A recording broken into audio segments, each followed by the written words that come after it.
राधे राधे, जय श्री राम। योग करें, निरोग रहें, यही प्रेरणा दूसरों को भी दें।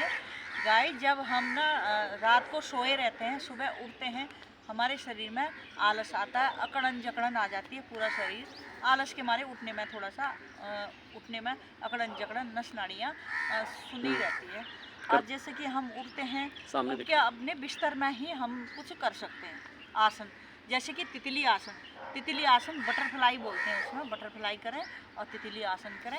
इस तरह से जैसे हमने पैर ऐसे कर लिए, बिस्तर में ही बैठ गए, इस तरह से। जिनके जॉइंट है ना, हिप्स बड़े हैं और शरीर मोटापा हो जाता है, वो बैठ नहीं सकते हैं, उनके लिए भी बहुत ही लाभदायक आसन है। महिलाओं के लिए तो है ही बहुत ही लाभदायक आसन। तो इस तरह से करेंगे, पहले पैरों को इस तरह से मोड़ेंगे, ऐसे करेंगे, श्वास भरेंगे ना, पेट को दबा के रखेंगे, पेड़ों को अगल बगल देखो, ऐसे पेड़ों को दबा के रखेंगे, होल्ड करके रखेंगे, सांस को होल्ड करके रखेंगे, तभी फायदा मिलेगा। सांस छोड़ते ही धीरे धीरे नीचे को आ जाना है, इस तरह से बटरफ्लाई करनी है। कम से कम 1 मिनट तक करें बटरफ्लाई, इस तरह से करें। ये महिलाओं के लिए तो है ही रामबाण क्रिया, क्योंकि महिलाओं को कई परेशानी होती हैं, और जो शरीर मोटापा हो जाता है ना, बैठ नहीं पाते हैं नीचे, जॉइंट उनके जुड़ जाते हैं और ये खून जमा हो जाता है, अगल बगल में चर्बी हो जाती है, उसके वजह से उन्होंने धीरे धीरे से इस तरह से बटरफ्लाई करेंगे। ये हमारे नीचे जॉइंट खुल जाते हैं और बैठने में हमें आसानी हो जाती है। जब नीचे ज़मीन में आराम से बैठ के हम खाना भी खा सकते हैं, बैठ भी सकते हैं। इस तरह से ये तितली आसन करना है। तितली आसन को कहते हैं बटरफ्लाई। ये बटरफ्लाई करनी है इस तरह से। ये देखो, इतना आसान है, 1 मिनट तक करें ये नॉर्मल सांस में।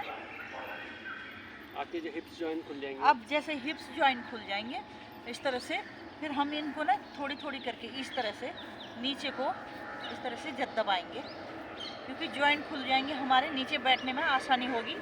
रोज़ाना करेंगे, धीरे धीरे से करेंगे, पहले दिन धीरे धीरे से करेंगे, फिर आसानी हो जाती, फिर नीचे लग जाते हैं इस तरह से। ये देखो, इस तरह से करें।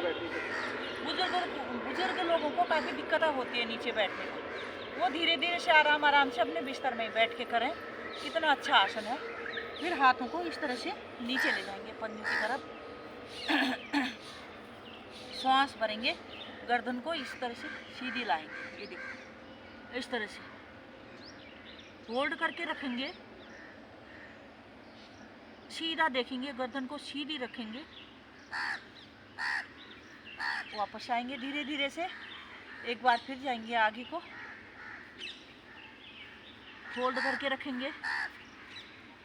देखो, खिंचाव दबाव को महसूस करेंगे कि हमें जो क्रिया हम कर रहे हैं, हमारे शरीर में कहाँ खिंचाव, कहाँ दबाव पड़ रहा है। जहाँ जहाँ खिंचाव दबाव पड़ रहा है ना, जहाँ दर्द हो रहा है, वहाँ हमारी नसों की ब्लॉकिंग खुलती है, और इसीलिए हमें ये क्रिया करने में दर्द हो रहा है। ये समझो, होता वही है, जो जहाँ हमें दर्द हो रहा है तो वहाँ नसों की ब्लॉकिंग होती है, और नसों की ब्लॉकिंग खुल जाती है। रोज़ाना करेंगे, हमारा शरीर स्वस्थ होना शुरू हो जाता है, स्वस्थ हो जाता है। इसीलिए कहते हैं योग करें, निरोग रहें। जो लोग योग करते हैं वो शरीर स्वस्थ हो जाता है, निरोग रहते हैं, कभी बीमार नहीं पड़ते हैं।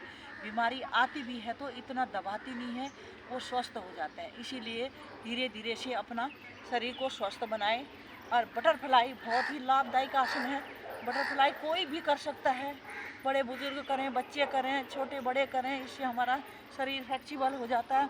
टांग नीचे ज़मीन में बैठ सकते हैं, खाना खा सकते हैं आराम से।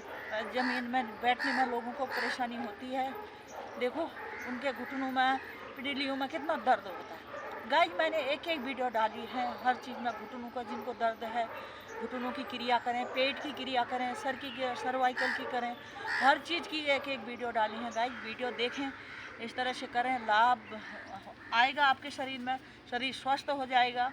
जैसे हम लोग स्वस्थ हैं और तभी कर पा रहे हैं, तभी हम आ रहे हैं, तभी हम बता पा रहे हैं। इसी तरह से अपना शरीर को स्वस्थ रखें, ध्यान रखें। सुबह उठते हैं तो अपना अकड़न जकड़न आती है, इसको आलस को दूर करें, अपना शरीर को स्वस्थ बनाएं। राधे राधे, जय श्री राम।